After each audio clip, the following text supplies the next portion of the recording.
Don't scroll.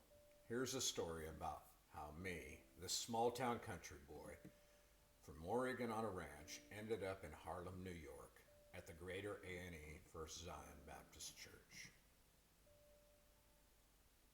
Here's my story.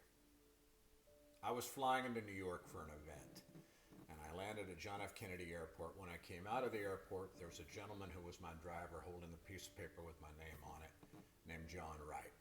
John was about 2 meters tall, big man, dressed like a king, blue pinstripe suit, fedora, looking amazing. When I walked up, he had this electric smile. Introduced myself, I got inside the limo, and I could have chose to talk to John or not. And I love talking to people and hearing their stories. And of course, I started talking to John.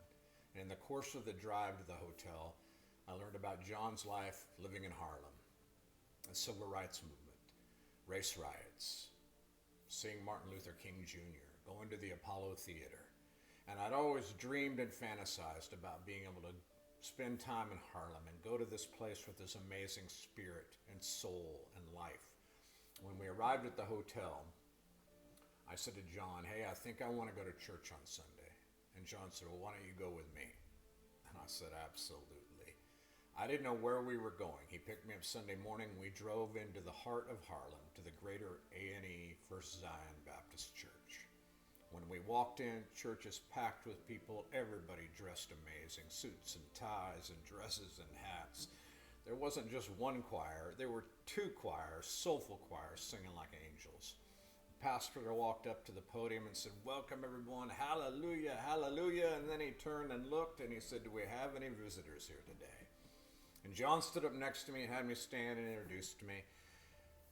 Ended up singing with choir, ended up going there many times, ended up so much happening that they made me an honorary member of the church. And John became family. And I have a quote. We met as strangers, but the angels always knew we were family. And John became so much of a friend and family to me that when my dad tragically died in a horse riding accident, John was one of the first people I called. And I cried, and he lifted me up. And God bless his soul. I know he's on that other side, and I know when I cross that bridge, my friend, my brother, my family, John Wright will be waiting for me with open arms. So when I talk about spread love and watch the magic happen, that's what it's about. And if you don't open up your eyes and heart, you'll never find it.